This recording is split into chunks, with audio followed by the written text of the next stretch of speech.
종소리 울려라, 종소리 울려. 안녕하세요. LTE 중계를 통해 인사드립니다. 이마늘입니다. 저는 지금 오스템 임플란트 트윈타워 사무동 1층 로비에 나와 있습니다. 야, 이 트리 보이세요? 너무 멋지죠? 이제 벌써 크리스마스가 성큼 다가온 것 같은데요. 이 사무동에서는 각종 업무 부서를 비롯해 치과 인테리어를 소개하는 모델 치과, 임상 교육을 위한 대규모 세미나실, 그리고 치과 종합 포털 대노래 스튜디오 등이 자리 잡고 있습니다. 사무동의 구성을 살펴보면 오스템 임플란트의 미래에 대한 가치 투자를 느낄 수 있는데요. 내일은 제가 직접 여러분들께 오스템 임플란트 트윈타워 사무동 곳곳을 소개해드리려고 합니다. 그러니까 잊지 마시고 꼭 함께해 주시기 바랍니다. 그럼 저는 아쉽게도 이만 여기서 인사를 드리겠습니다. 하지만 여러분들을 위한 선물 이벤트와 강연이 남아있으니까요. 계속 시청해 주시기 바랍니다. 그럼 남수연 MC 나와주세요. 네, 이만일 아나운서 내일도 멋진 활약 기대하겠습니다. 성황리에 진행 중인 오스템 미팅 2020 서울. 앞선 첫 번째 이벤트 당첨되지 못하신 분들 너무 아쉬우셨죠? 그런 분들을 위해 두 번째 이벤트가 준비되어 있습니다. 바로 로그인 시청 이벤트인데요. 대놀 사이트에 로그인해서 시청해주신 분들을 대상으로 총 100분을 추첨해 커피 쿠폰을 보내드립니다. 그럼 당첨 결과를 보시겠습니다.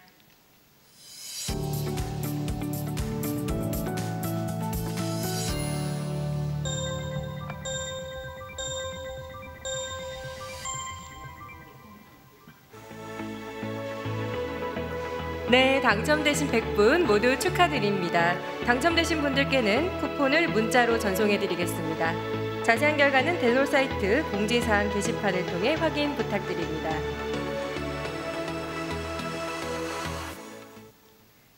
그럼 이어서 두 번째 세션을 시작하도록 하겠습니다. 조인호 원장님을 좌장으로 모시겠습니다. 조인호 원장님은 서울대학교 치과대학을 졸업하시고 현재 오스템 임플란트 교육연구원장으로 계십니다. 조인호 원장님을 만나보겠습니다. 안녕하세요. 저 조인호입니다. 앞서 우리 김경원 원장님께서 진행을 너무 매끄럽게 잘해주셔서 조금 부담스럽긴 하지만 그 기운을 이어받아서 더 열심히 노력해 보도록 하겠습니다. 우리 세 번째 강연은 원 가이드 시스템을 이용한 다양한 임플란트 보철에 대해서 우리 김기성 원장님께서 진행해 주시겠습니다. 많은 도움 되시기를 바랍니다.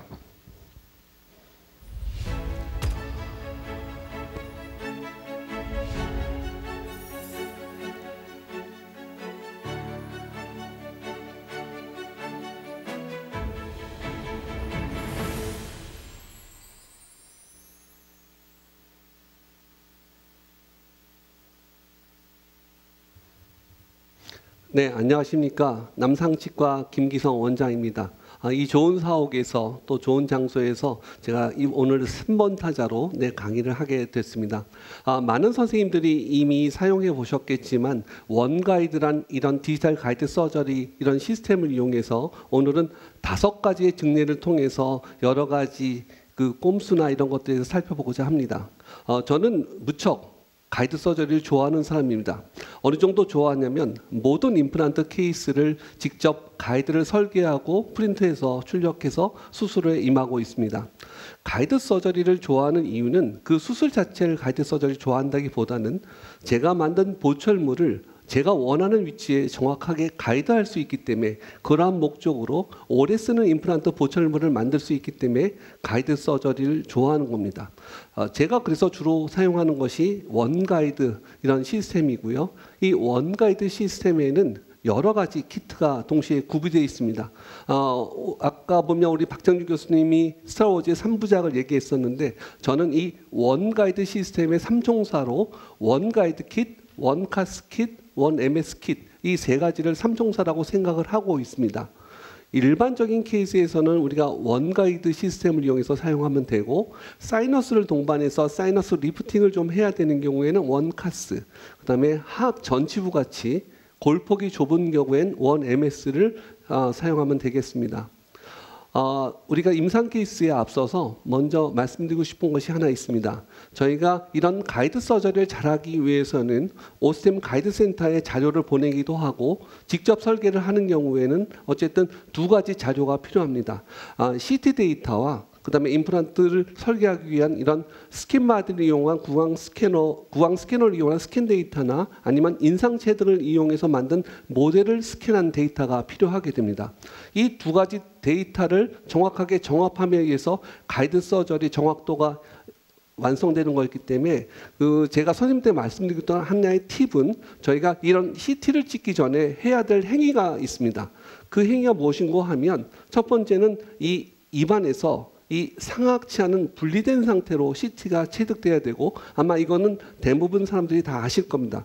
또 하나 중요한 것은 연조직이 이 알베올라 크레스트, 임플란트 심고자 하는 부위에 이런 연조직이 분리돼서 우리가 알베올라 크레스트가 나온 상태로 CT가 체득되어져야 한다는 겁니다. 그래서 쉽게 말하면 연조직도 분리되고 그다음에 교합도 분리된 상태에서 이런 CT 체득이 필요하다는 겁니다.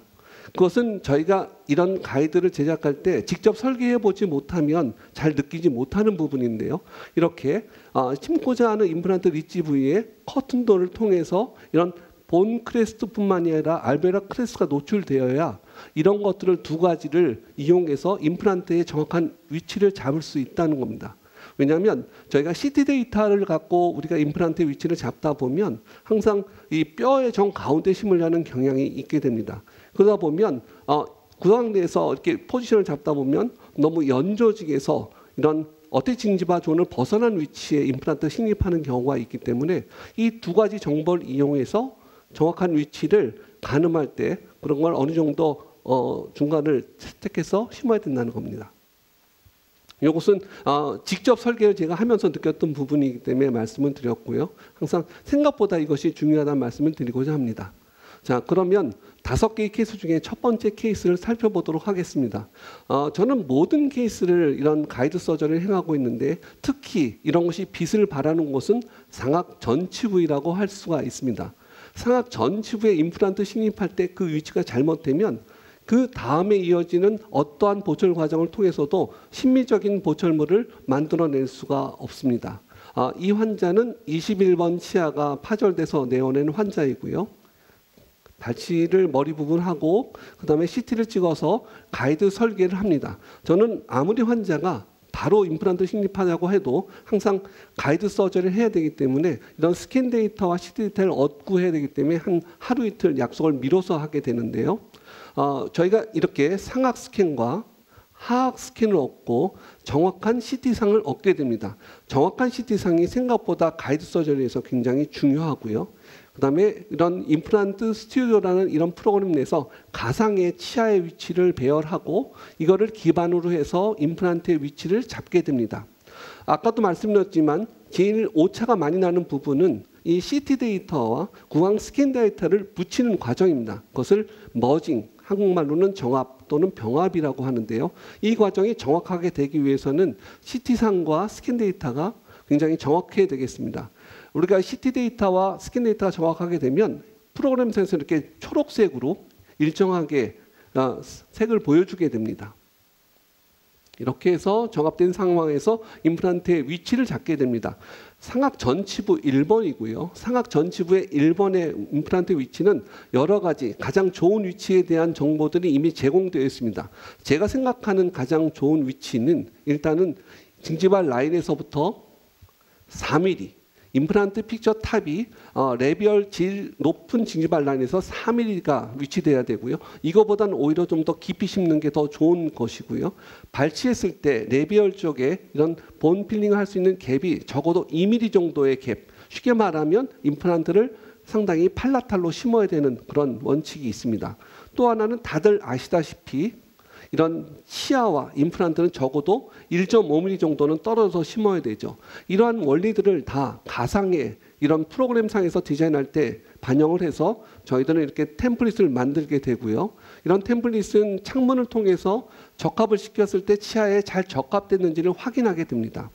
그래서 이제 환자가 오게 되면 발치를 하고 이 가이드를 끼고 수술을 하게 되는데, 일련의 원 가이드에 소속되어 있는 이런 드릴들, 뭐 여기서는 플래티넘 드릴부터 시작해서 이니셜 드릴, 그 다음에 2.2 드릴, 그 다음에 3.5 원 가이드 드릴을 사용했는데요. 뼈가 경사진면에 할 때는 플래티넘 대신 원 패스 드릴을 사용하기도 합니다. 이 경우는 원래 계획은 4/13 임플란트를 식립할 예정이었는데 생각보다 한 단계 언더 드링 했음에도 불구하고 초기 고정이 나오지 않았기 때문에 한 단계 높은 4.5/13 임플란트를 식립하였습니다. 최종적인 높이를 다시 입안에서 한번 확인합니다. 최종적인 높이 중에 제일 중요한 부분은 픽처 탑의 위치입니다. 그래서 여기서는 픽스처 드라이버, 원 가이드 키트에 있는 픽스처 드라이버가 아니고요. 1, 2 키트에 있는 픽스처 드라이버를 이용해서 레이저 마킹을 이용해서 식립 깊이가 최종적으로 4mm 이상 되는지를 다시 한번 확인하고, 여기서 좀 부족했다면 조금 더 밀어넣게 됩니다. 네, 이렇게 위치를 확인하는 거죠. 자, 보통 많은 분들은 이미디어트하게 임플란트 심은 이후에 프로비저널을 만들어주는 경우가 있는데, 저는 대부분 이렇게 발치와에 직접 식립하는 전치 부위인 경우 레비얼 쪽으로 본 서포트를 받고 있지 못하기 때문에 좀 불안한 마음에 힐링 어부트먼트를 끼는 일이 많습니다. 그래서 대신 힐링 어부트먼트를 끼고 이렇게 꼈다 뺐다 하는 그런 리모블 플리퍼이지만 와이어가 아닌 이런 교정용 레진을 레비얼에 넣어서 이 유지가 좋으면서도 교합을 하지 않고, 우리가 일반적으로 말할 때 이 플리퍼가 임플란트 부위를 자극하지 않는 디자인된 그런 플리퍼를 제공하고 있습니다. 그래서 임플란트 식립 위치를 보고요. 골류치하게 된 이후에 픽처 랩의 인상을 떠서 이런 템포러리 어부트먼트를 이용한 프로비저널 레스토레이션을 만들게 됩니다. 왜냐하면 이 과정이 사실은 생각보다 귀찮은 과정일 수 있기도 하지만 전치부에서 심미적인 보철을 만들기 위해서는 소프트 티슈에 이런 컨투어링이 필요합니다. 잇몸은 어느 정도 적절하게 이런 서비칼 쪽에 서브징지발 컨투어를 가감을 함으로 인해서 징지발 라인이 인접치와 근접하도록 만드는 과정이 굉장히 필요하죠. 이렇게 해서 완성된 소프트 티슈는 이런 맞춤형 픽업 임프레션 코핑을 이용해서 인상 체득을 하게 합니다. 그래서 입안에서 맞춤형 임프레션 코핑을 이용해서 인상을 체득하는 과정이고요.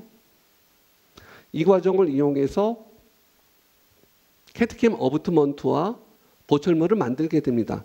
주로 제가 사용하는 보철 방식은 사실은 콤비네이션 타입, ER 타입의 보철물을 좋아하고요. 어부트먼트는 항상 캐트캠 어부트먼트를 쓰는데, 전치부 같이 심밀성이 요구되는 부위에서는 지르 원핏이라 해서 지르코니아와 티타늄 베이스가 연결된 이런 지르코니아 어부트먼트를 제작해서 사용하고 있습니다. 거기에 포세린이 붙은 지르코니아 보철물을 만들어서 완성을 했고요. 여기 보시면 최종 보철물의 어부트먼트와 보철물과 그다음에 템포러리 보철물을 비교해 보실 수 있습니다.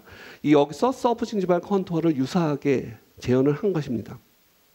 환자가 내원하면 템포러리 보철물을 제거하고 캐드캠 어부트먼트를 이용해서 연결하고 그 위에 보철물을 장착하게 됩니다. 물론 이 단계에서 확인하기 위해서 한 번에 더 템포러리를 만드는 경우도 있습니다. 이 경우 보시면 교환면에서 보시면 현재 이 보철물은 시멘트 타입 보철물입니다. 이 경우는 어부트먼트를 보시면 팔라탈로 충분히 홀이 뚫려 있기 때문에 필요하면 팔라탈에 홀을 만들면 ER 타입의 보철물을 쉽게 만들 수 있기 때문에 일단은 시멘트 타입 보철물로 만들어서 접착을 시켰습니다. 그래서 최종 완성된 그 방사선 사진입니다. 최종 보철물의 사진이고요. 네, 이렇듯 임플란트를 식립할 때 이런 전치부의 임플란트인 경우는 임플란트 자체만 잘 식립하면 그 일련의 과정에 큰 탈 없이 심미적인 보철물을 만들 수가 있습니다. 하지만 임플란트를 식립하는 순간에 그 위치가 조금이라도 어긋난다면 아무리 손 좋게 보철물을 제작해도 심미성을 확보할 수가 없다는 겁니다. 이런 의미에서는 이런 가이드 서저리가 굉장히 큰 의미가 있다고 할 수 있습니다. 다음은 원가이드에 관해서는 저희 대놀 TV를 보면 우리 박창주 교수님이나 김용진 원장님 등 굉장히 라이브 서저리 한 것도 많고 강의 내용이 상당히 훌륭한 것이 많습니다. 하지만 그 원가이드 시스템을 이용하면서 그 맞닥뜨리는 어려운 순간에 제가 해결했던 그런 약간의 스페셜 팁에 관련되는 두 케이스를 보고자 합니다. 첫 번째 설명드리고자 하는 것은 아시겠지만 원가이드를 만들기 위해서는 일반적인 원가이드 키트는 메조디스탈로 6mm의 메조디스탈 스페이스가 필요합니다. 그 이유는 저희가 사용하는 원가이드 드릴은 5.0 드릴이긴 하지만 날개 부위를 합치면 그 스타퍼 위치가 총 6mm가 됩니다. 그래서 저희가 정상적으로 치아에 걸리지 않고 드릴링하기 위해서는 메조디스탈 6mm의 공간이 필요합니다. 이 공간은 자연치의 직경을 고려할 때 대부분 하악 전치부를 제외하면 사실 이상적으로 정상적인 치아가 상시된 경우에는 얼마든지 디자인이 가능합니다. 하지만 임상에서는 예외적으로 이들이 크라우딩 된 경우에는 이런 상악 측절치 같은 부위나 속옷치 같은 부위에서 메조디스탈로 6mm가 안 나오는 경우가 있습니다. 이 경우도 속옷치 부위인데 6mm가 겨우 나올까 말까 한 경우였는데요. 이런 경우에는 가이드 수술하기 위해서 만든 템플릿을 사용할 때 생각보다 치아에 옆 날개가 걸리는 경우가 있어서 당황한 경우가 생기게 됩니다. 제가 처음으로 당황했던 경우인데요. 상악 측절치를 가이드 수술을 하다가 보니 드릴링하는 단계에서 이 날개 부위가 인접치에 걸렸던 겁니다. 이렇게 걸렸던 거죠. 여기서 굉장히 당황하게 됐는데 사실 오스템의 원가이드 이 템플릿은 이 메탈 슬리브가 없기 때문에 이 공간이 좀 좁아도 디자인될 수가 있습니다. 그러다 보니 이런 것을 예상하지 못하는 경우가 가끔 만나는데요. 이런 경우를 제가 해결하기 위해서 썼던 방법들을 소개해드리고자 합니다. 네, 이 경우도 상악 측절치였던 경우고 메조디스탈로 6mm가 겨우 나오는 스페이스를 가진 그 치아의 미싱 케이스였습니다. 보시면 버코링구알, 레비오링구알, 팔라탈로는 적절한 뼈의 두께가 확보되어 있었고요. 이렇게 보시면 별 문제가 없어 보이지만 막상 메조디스탈로 스페이스를 쟀을 때는 겨우 6mm가 나오는 거였습니다. 하지만 이 상황에서 우리가 임플란트의 식립 위치가 정가운데면 몰라도 여러 가지 뼈의 조건을 고려하다 보면 한쪽으로 약간 치우칠 수가 있습니다.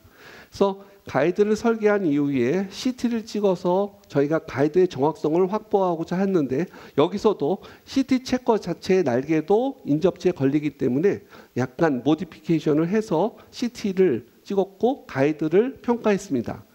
그 다음에 여기서 보시면 이제 제가 꼼수를 썼던 것이 보이는데요. 원가이드 드릴은 원래 정확한 수직 위치와 수평 위치를 맞추기 위해서 그 스타퍼가 있죠. 왜냐하면 스타퍼가 있는 이유는 중요한 해부학적 구조물을 건들 염려이기 때문에 있는데요. 우리가 어떤 부위는 특히 뭐 상악 측절치나 하악 전치부 같은 경우는 이런 본 안에 밑으로 중요한 신경이나 혈관이 지나가지 않는 부위가 있습니다. 이런 부위에서는 이렇게 그 우리가 원가이드 드릴의 날개 스타퍼가 되는 그 스타퍼를 살짝 갈아주면 충분히 6mm가 아니어도 충분히 드릴링이 가능하다는 겁니다. 그래서 저는 한 세트를 이렇게 원가이드의 날개 없는 드릴을 제가 직접 갈아서 만들어 놨는데요. 이 경우도 지금 2.2mm 이런 원가이드 트위스트 드릴을 이용해서 드릴링을 하고 있고요. 그다음에 임플란트를 식립하는 경우입니다. 임플란트를 식립하는 툴들, 우리가 쉽게 말하면 노마운트 드라이버나 픽처 드라이버는 날개 부위가 없어서 임플란트 식립할 때 옆에 치에 걸리지 않습니다. 드릴링할 때 스타퍼가 문제가 되기 때문에 이 경우는 그렇게 날개 부위를 없앤 원가이드 드릴을 사용했고 임플란트를 식립하고 최종적으로 보철물을 완성했던 케이스입니다.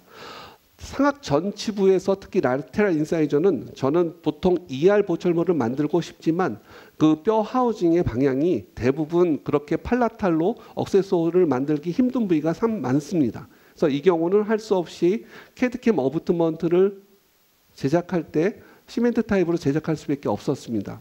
보통 이렇게 원핏 어부트먼트도 쉐이드를 위해서 이렇게 황금색이 나는 그런 성생 카바이드 카본 코팅을 하게 되는데요. 나이트레이드 코팅을 하게 되는데요. 이러면 심미적인 보철물 만들 때 훨씬 유리하게 됩니다. 그래서 여기서 시멘트 타입 보철물을 지르코니아로 만들었던 케이스입니다. 최종적으로 안정된 방사선 사진을 볼 수가 있고요. 방금 설명드렸던 것이 이런 것입니다. 원 가이드 키트와 원 MS 키트가 있습니다. 원 MS 키트는 뼈량이 좁은 내로우한 리치에 사용하도록 만든 하악 전치부용, 주로 전치부용 키트라고 할 수가 있는데요. 일반적인 원 가이드 키트는 메조디스탈로 6mm가 필요하고 원 MS 키트는 4.5mm가 필요합니다.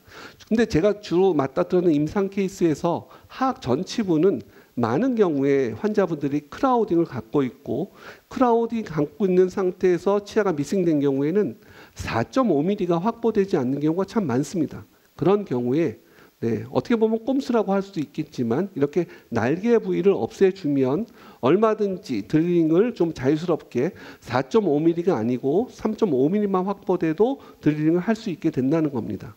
그래서 이렇게 원 가이드 키트와 원 MS 키트의 날개 없는 부분을 만들어서 임상에 활용하고 있다는 겁니다.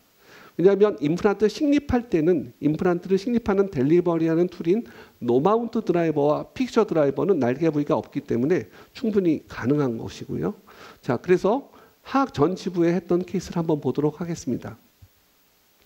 원 MS 키트를 이용한 케이스이고요. 이 경우도 메조디스탈로 4.5mm가 확보 안 된 그런 스페이스에 가이드를 설계하고 임플란트 드릴링을 하는데 예상했듯이 스타퍼 부위가 옆에 치아에 걸리게 됩니다. 이 경우에 날개 부위가 없는 드릴링을 하고 그 다음에 원 MS 임플란트를 심는 케이스입니다. 하악 전치부 같은 경우는 특히 느끼시겠지만 우리가 이 공간이 굉장히 좁은 곳에 작은 직경에 픽처를 심기 때문에 드릴링을 한 번만 잘못해도 초기 공증을 얻기가 굉장히 어렵습니다.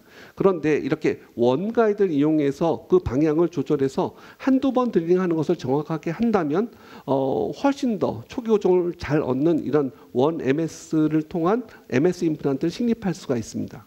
그래서 이렇게 이것은 그 칼라를 2.5, 3mm에 따라서 이렇게 레이저 마킹을 해서 임플란트 식립 수지 위치를 잡은 거고요. 그래서 임플란트를 식립했습니다. 사실 이 하악 전치부에 이렇게 잘 이렇게 플랩리스로 가이드 없이 심기는 굉장히 힘든 겁니다. 그래서 보철물은 이렇게 PFM으로 제작을 했습니다. 이렇게 버커링관로 충분한 뼈가 있는 경우에 많은 경우가 메조디스탈 공간이 부족한 경우에는 이런 요령을 쓰면 훨씬 더 어려운 케이스에서 그래도 가이드를 사용할 수 있다고 생각을 합니다. 그래서 잘 심어놓은 케이스죠.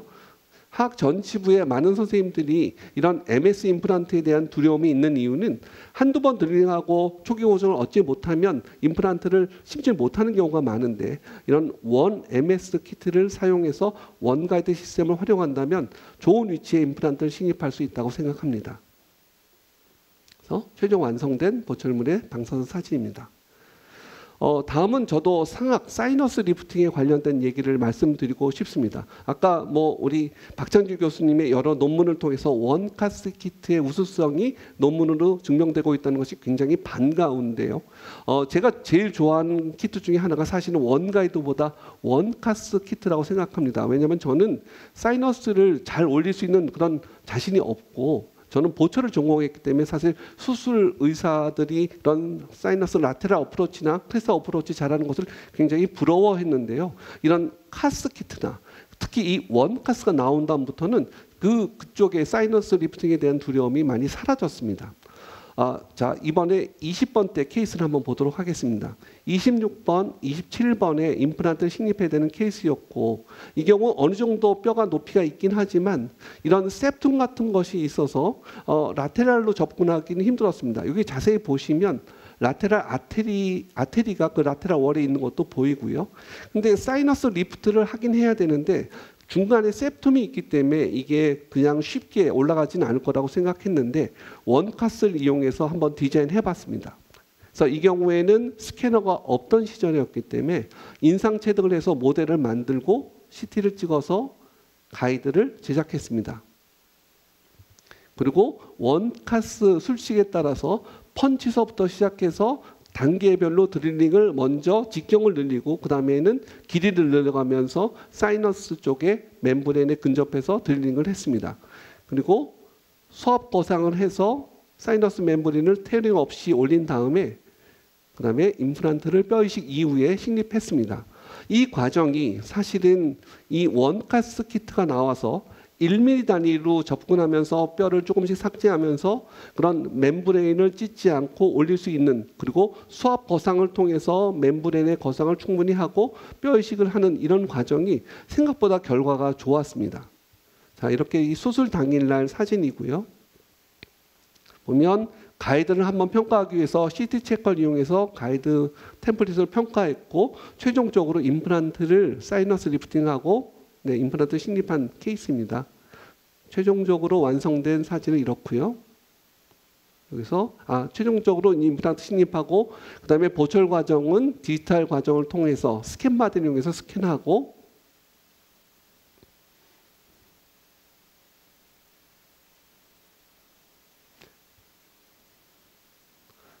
스캔한 사진이고요. 그 다음에는 저도 임플란트 덴탈 시스템을 통해서 이런 캐드캠 어부트먼트를 설계합니다. 물론 요새는 스캔 바디가 정확해져서 스캔을 한 다음에 이런 캐드캠 어부트먼트와 최종 보철물을 우리 허인식 원장님 같이 동시에 만드는 경우도 있긴 한데요. 이 당시에는 아직 그 정도까지 제가 스캔 바디를 이용한 보철에 대한 자신이 없었기 때문에 캐드캠 어부트먼트는 먼저 제작하고 만든 이후에 반만 디지털이죠. 요 단계에서 다시 한번 구강 내에서 인상을 떠서 어부트먼트 레벨 인상을 떠서 보철물을 만들었습니다. 보철물의 종류는 풀 지르코니아로 만들었고요. 보철물의 방식은 스크롤을 갖고 있는 ER 타입의 보철물 만들어서 완성한 케이스입니다. 사실 이렇게 그 플랩리스로 해서 사이너스를 올리고 이런 최종 보철물을 만들 때까지 생각보다 짧은 기간밖에 안 걸렸습니다. 그런 것은 이런 원카스를 통해서 사이너스 리프팅이 우수하다는 것을 제가 느끼게 됐던 케이스인데요.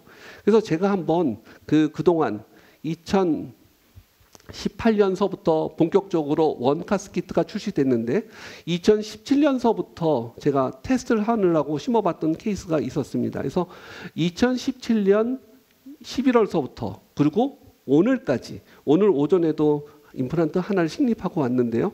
그거를 통계를 내봤는데요. 여기 보시면 195개, 2017년서부터 오늘까지 제가 사이너스 리프팅을 통해서 임플란트 식립한 개수는 195개이고요.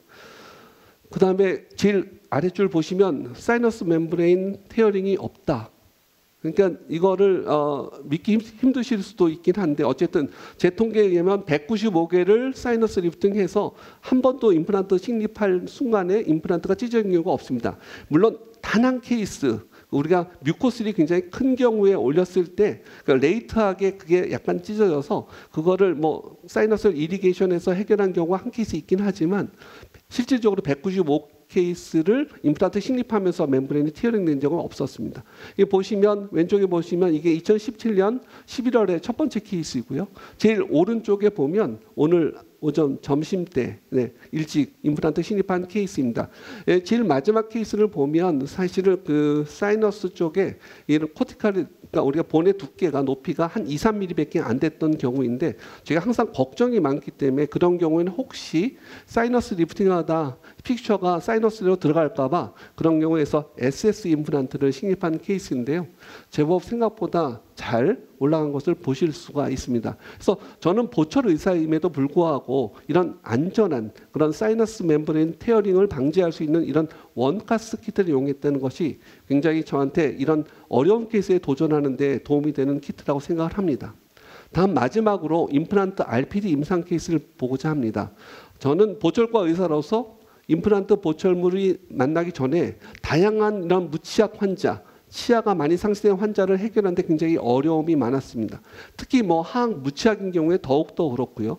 도대체 의치나 일반적인 RPD로 해결되지 않고 그런 경우가 너무 많았죠. 또 환자한테 대부분 칭찬을 듣는데 항상 그런 여러 가지 불만을 듣는 경우가 대부분 그런 무치약인 환자가 되게 많았었습니다. 하지만 임플란트가 보철로 들어오면서 그런 부분은 많이 해결되게 됐는데요.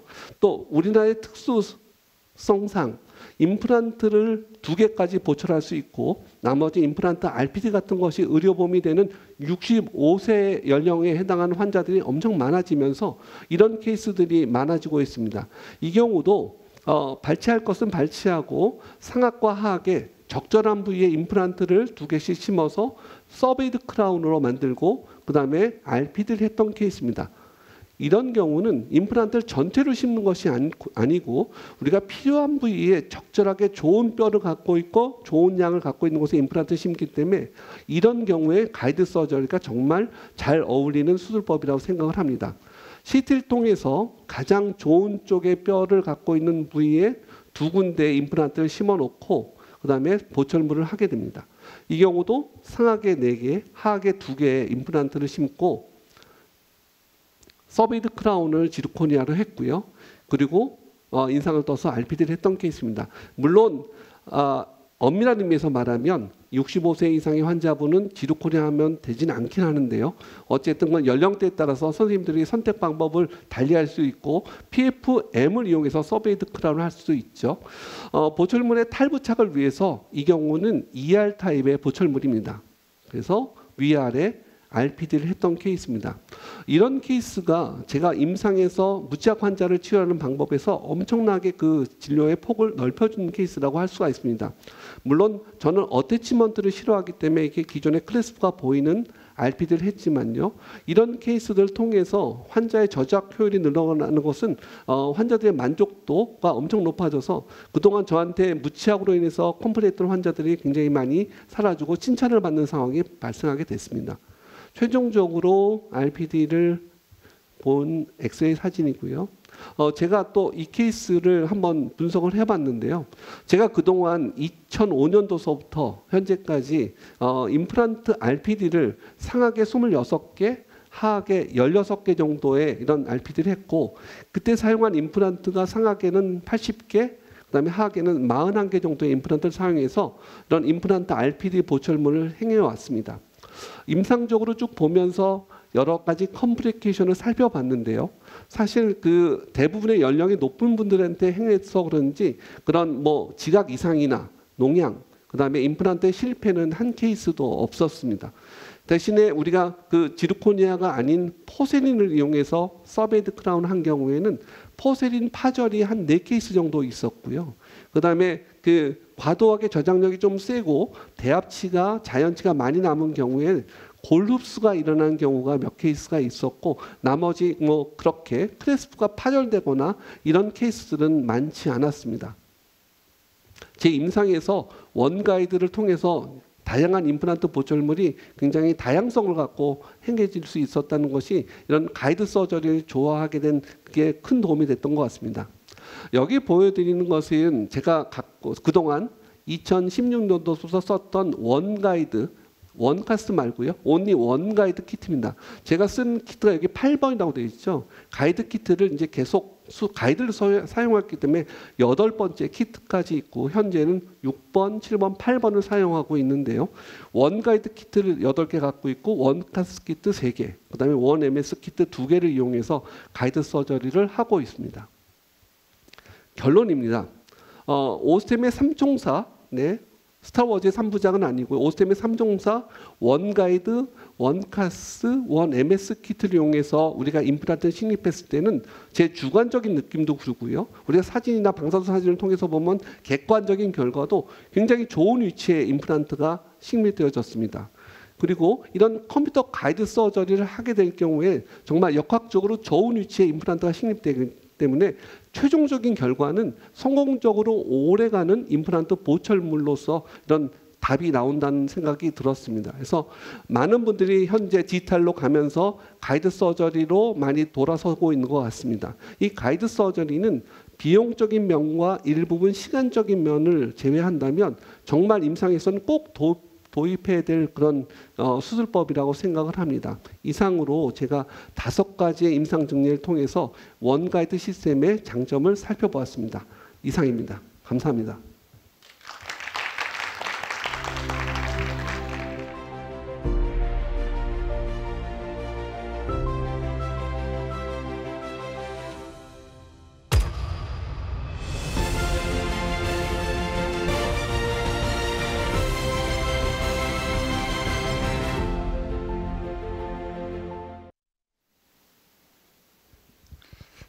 네, 김기성 원장님 정말 멋있는 강의 잘 들었습니다. 정말 준비를 많이 하셨네요. 임상 케이스별로 그리고 이렇게 원가이드 시스템에 대해서 이렇게 준비를 잘 해주셔서 감사합니다. 그럼 많은 사람들이 이게 질문을 보내주셨기 때문에 네. Q&A를 이제 시작해 보도록 하겠는데요. 그 중에서 멋있는 질문 몇 가지만 골라서 질문을 하도록 하겠습니다. 첫 번째 질문은요. 원카스킷을 사용하면 상악동망을 천공 없이 195 케이스가 하나도 성공 안 되게 올리셨다고 그랬잖아요. 하셨는데 그러면 요즘 사용하는 덴사바를 이용한 상악동막 거상술과 비교하신다면 비교해서 어느 게 더 우위다 이렇게 이야기하실 수 있을까요? 네. 그 어려운 질문인데 그 타사 바하고 관련된 얘기인데 사실은 그 요즘 그런 유의 드릴들이 굉장히 유행을 타는 것 같습니다. 그러니까 우리가 골 확대도 하고 리지 스프릿도 하고 사이너스 멤브레인도 찢지 않고 올라갈 수 있는 그런 좋은 드릴이다. 그래서 만능의 드릴 같이 탄생했다는 느낌을 주고 있는데 사실 제 느낌은 그렇습니다. 그러니까 어떤 약을 쓰더라도 어떤 약이 모든 병 증상에 만능 통치약으로 쓰는 약은 없는 것 같습니다. 제 느낌에는 각각의 임플란트를 식립할 때 목적이 있는데요. 뼈가 너무 좁은 경우에 벌려될 수도 있고 골질이 안 좋을 때는 골을 좀 단단하게 오시피케이션 시키기 위해서 약간 덴스하게 좀 밀어 넣을 수도 있고 그다음에 사이너스 같이 방금 소개해드렸던 그런 사이너스 멤버를 올리는 경우도 있는데 각각의 목적에 맞는 드릴들이 더 효용 가치가 있지 않을까. 어쨌든 저는 구체적으로 사용해 보진 않아서 그렇지만 제가 사용하는 원카스 키트를 이용하는 경우는 가이드 수술이고 드릴이 1mm 단위의 스타퍼를 통해서 안전하게 아무리 힘을 줘도 단지 1mm씩만 우리가 전진을 하면서 사이너스 멤브레인을 찢지 않고 올리기 때문에 그런 드릴들, 그러니까 스타퍼가 꼭 있는 드릴이어야 되고 가이드 수술을 할 수 있는 그런 키트가 꼭 필요하다고 생각해서 저는 원가이드의 원카스 키트가 적어도 사이너스 멤브레인 쪽에 사이너스 리프팅을 위해서라면 훨씬 더 효용 가치가 높지 않을까라는 생각을 한다고 말씀까지만 드리겠습니다. 예, 항생제로 치면 블러드 스펙트럼 항생제를 아무 때나 쓰는 게 아니라 그 질환에 딱 맞는 그 항생제를 골라서 쓰는 게 더 효과적이고 질병도 잘 낫는다. 네. 요즘 유행이긴 한데 전 그렇게 생각합니다. 네, 감사합니다. 그리고 두 번째인데요. 우리 이제 원가이드 시스템을 우리가 사용할 때 드릴링 할 때 거기에 금속 우리가 이제 그 금속 슬리브가 아니고 그냥 그게 전부 다 레진으로 돼 있다고 봐야 되겠죠. 그럼 드릴링 할 때 템플레이트의 척벽이 삭제가 되면서 레진 가루가 나와서 그 속으로 들어가서 감염될 염려는 없냐고 이렇게 질문하셨습니다. 네, 이런 문제는 사실 2016년도에 오스텔 원가이드가 처음 나왔을 때부터 문제되는 부분이죠. 왜냐하면 많은 경우에 가이드 시스템은 메탈 슬립을 통해서 정확하게 드릴이 가이드 된다고 생각을 하셔왔기 때문에 그런 염려가 많은 거고 사실은 저희가 우리가 실습 같은 걸 할 때 물을 주소하지 않고 이런 원가이드 템플릿에다가 원가이드 드릴을 하면 가루가 나오는 건 사실입니다. 그런데 우리가 어쨌든 이 소재도 우리가 바이오 컴패터블하게 검증된 소재이기도 하고 그다음에 우리가 드릴링하는 동안에 주술을 하지 않습니까? 그리고 드릴하고 나서는 단계별로 주술을 하기 때문에 그런 그런 문제로 인해서 컴플리케이션이 생겼다는 느낌을 받은 적은 한 번도 없습니다. 물론 그냥 주수가 충분하지 않거나 방향이 틀리거나 그러면 그런 문제가 조금 있긴 하지만 단계별로 드릴 단계에서 주수를 하고 충분히 이리게이션 하면서 하면 그거로 인한 임상적인 문제는 생기지 않는다고 저는 생각합니다. 예, 드릴링 할 때 주수를 하면서 석션을 하니까 네, 그 네. 석션하면 대부분이 네. 이제 그게 다 빨려서 들어오니까 크게 네. 문제가 없다. 어느 정도 또 갭이 유지되고 있고 네, 특별하게 한쪽으로 치우쳐서 드릴하는 게 아니라면 그렇죠. 그런 문제로서 임상적인 문제는 발생할 것 같지는 않습니다. 예, 뭐 저희들 그도 우승하지만 타사도 이렇게 메탈 네. 슬리브 없이 하는 경우도 네, 많죠. 예. 뭐 요새 또 스트라우만도 네. 메탈 슬리버 없이 하는 걸 새로 만들었더라고요. 아, 그런 거 네네. 보면 예. 그런 건 큰 문제를 일으키지 않는다고 생각합니다. 메탈 슬리브 쓰는 것보다 네. 그러니까 레진으로 이렇게 슬리브하니 더 편하니까. 네, 그러니까 메탈 슬리브 쓰는 것보다 우리가 그냥 3D 프린터로 만든 소재로 가이드를 설계하면 이 가이드되는 길이를 훨씬 더 충분히 늘릴 수 있기 때문에 우리가 총을 쏠 때도 권총으로 쏘는 것보다 장총으로 쏘는 게 더 정확하듯이 3.5mm 높이의 그런 메탈 슬리브 높이보다는 우리가 충분하게 긴 가이드를 할 수 있는 그런 3D 프린팅된 가이드가 훨씬 더 정확도면서 더 좋다고 생각을 합니다. 이제 시간 관계상 마지막 질문이 돼야 될 것 같은데요. 아까도 원 가이드를 쓰다가 슬리브의 위에 맨 위에 네, 네. 그 쉘프라고 그럽니까? 네. 거기가 이제 걸려가지고 나 당황스러웠다. 뭐 이런 이야기를 이제 하신 적이 뭐 해결은 네. 하셨지만 그 위에도 가이드 수술을 이렇게 하시면서 혹시 뭐 당황스러웠던 이런 일은 없으셨는지?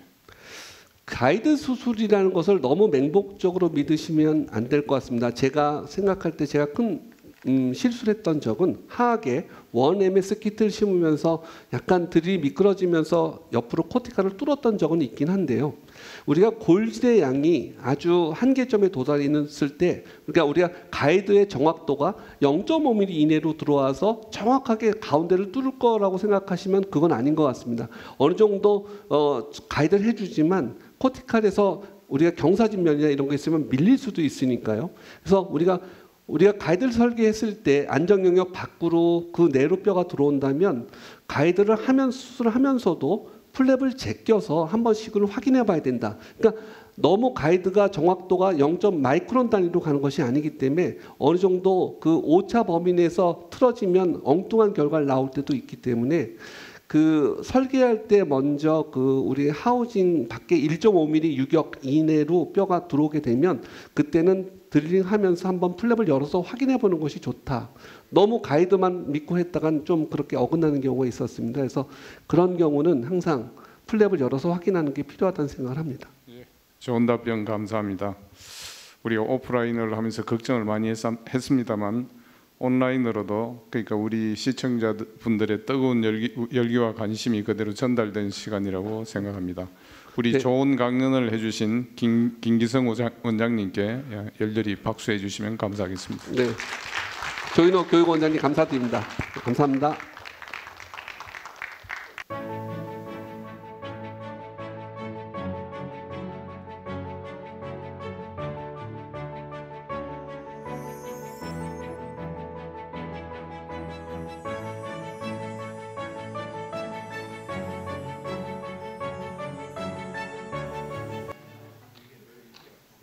네, 조인호 원장님께서도 정말 멋진 좌장의 모습을 보여주셨습니다.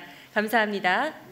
오늘 국내 최고의 연재들과 함께 다양한 주제로 알찬 강연이 진행됐는데요. 그에 대한 강의 만족도 조사를 실시하고 있습니다. 행사가 마무리되면 데놀 사이트에 로그인한 분들을 대상으로 문자를 발송합니다. 문자 속 링크로 연결해 간단한 설문조사에 참여하시면 이틀 동안 총 100분께 치킨 기프티콘을 드립니다. 잠깐 시간을 내셔서 행운의 주인공이 되시길 바랍니다. 이제 아쉽게도 오스템 미팅 2020 서울 그 첫날 일정이 모두 끝났습니다. 하지만 여기까지 함께해 주신 여러분들과 그냥 헤어질 순 없겠죠. 첫날 일정을 확실히 마무리하는 의미로 무려 2개의 이벤트를 준비했습니다. 첫 번째, 로그인 시청 이벤트. 데놀 사이트에 로그인하고 시청해 주신 분들을 대상으로 총 100분을 추첨해 커피 쿠폰을 보내드립니다. 그럼 당첨되신 분들을 볼까요?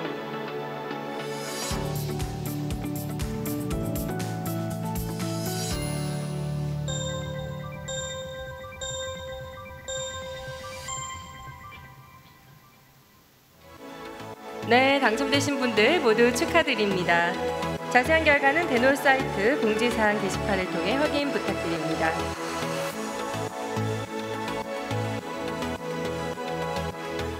이어서 오늘 이벤트의 하이라이트, 총 2천만 원 중 600만 원 상당의 행운이 여러분들을 기다리고 있습니다. 오스템 미팅 2020 서울을 지금까지 함께해 주셨다면 이 기회 절대 놓칠 수 없겠죠. 총 7분에게 스케일러 팁부터 핸드피스, 오일 세척기까지 모두 드립니다. 그럼 바로 추첨을 시작하겠습니다. 먼저 3등부터 발표드리겠습니다. EMS 스케일러 팁 5분입니다. 힘을 적게 들여도 치석이 쉽게 제거된다고 하죠. 어떤 분이 되셨는지 한번 만나볼까요?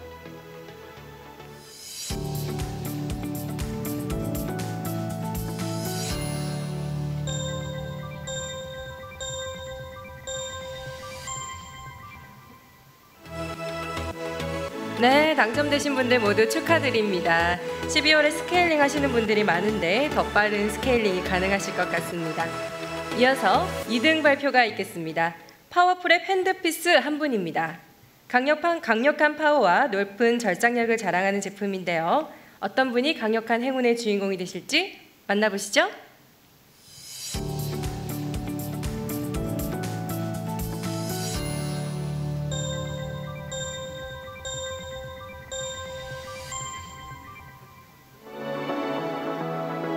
네, 축하드립니다. 8257님 강력한 행운의 주인공이 되셨습니다. 정말 축하드립니다. 마지막으로 1등의 주인공은 누가 될까요? 경품은 콰트로케어 오일 세척기입니다. 버튼 하나로 세척부터 오일 제거까지 말끔하게 끝낼 수 있다는데요. 네, 어떤 분이 되셨을지 만나봅시다.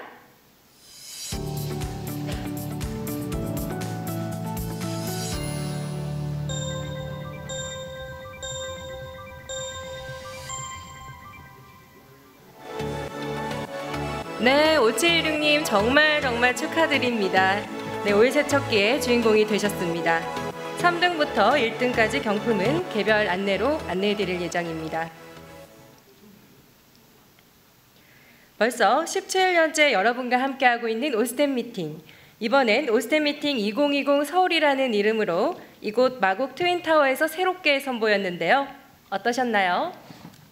내일은 이른 아침 9시부터 다양한 강연은 물론 오늘보다 더욱 특별한 이벤트로 함께 찾아오겠습니다.